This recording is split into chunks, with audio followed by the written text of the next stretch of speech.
Hi Rob, the Mount Isa Cloncurry region has long been a first love for many miners, but you've found something that is a lot to love about. Tell me more about that. Yes, we've been doing a lot of work since Q1 of the current financial year, so about 6 months worth of work, all geophysical. We've come up with a substantial magnetic signature. It's a bit of a lookalike to Ernest Henry. We've been looking at this thing, top down, upwards, sidewards. We've been rinsing this thing for a long time to justify the hole that we've just announced today, which is a 1,600 metre hole into the target. So previously your Mongoose prospect, which lies next to the Great Australian Mine near Cloncurry, has attracted a lot of attention, but this new magnetic anomaly is just north of there, is that right? It sits underneath and travels north.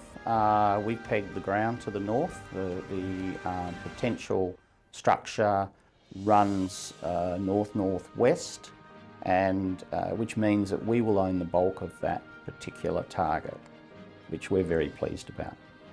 So Mongoose is really shaping up as a prize tier 1 target. You have central, west and a little to the north.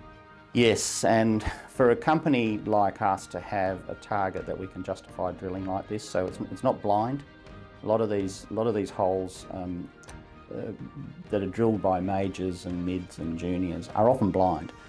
We've got a lot of smoke sitting around this thing, and that's when we started digging. We engaged a really good geophysicist to do all the work for us.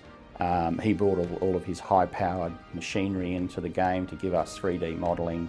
So it's obvious you love the target a lot, but the Queensland government has shared their affection for it by giving you a grant to drill the hole. Yes, all credit to the government. We worked hard on our submission. As I said earlier, we've done an awful lot of work on it. They've given us a big tick, which we appreciate, and we were the recipient of $300,000, which is the maximum amount which goes towards funding this hole. So we really do appreciate it because, smaller companies, it would be difficult to drill this hole or justify doing it without the support of the government. I think the government saw for us that if we're fortunate enough to strike mineralisation there, it's a transformational event for the whole region, not just Cloncurry, but the whole region in particular. So they took that on board along with the quality geological work that we've done on it, and here we are getting ready to start drilling in about 4 to 6 weeks' time. Ed, you're a geologist who scratched around Cloncurry a lot, but this is probably one of the most exciting prospects you've come across at Mongoose Deeps. Certainly, this is the most exciting project that we've come across for a long time. The magnetic anomaly that we've processed and done the 3-dimensional modelling on, it comes on up from depth about 3 kilometres down, and then twists and turns and shoots up to each of the deposits in the area. The similarities with Ernest Henry are striking. It has a similar magnetic intensity, with a similar shape and size dimension, and it also has a gravity anomaly associated with it, which is exactly the same as Ernest Henry.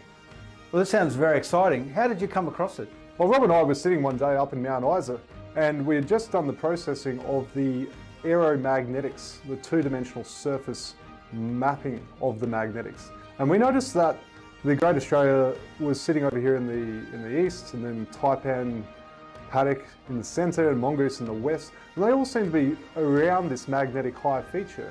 The magnetic high feature continues west into the north in our ground. So we thought, let's send the data off to a geophysicist to model the 3-dimensional shape of that magnetic body to see what relationship it has with the deposits. And lo and behold, that's how we came across this very large anomaly. So now you've just got a short program of geophysics to site the hole and its orientation. What does the drilling program look like? So the program involves testing the breccia pipe. So the breccia pipe comes up to about 280 metres from surface, and the drill hole will be testing that at depth. And we're very excited because there are 2 historical drill holes, both were vertical, drilled down to about 200 metres, and one of them hit very good copper at depth. So I can tell you're itching to get the drill bit spinning. I can't wait.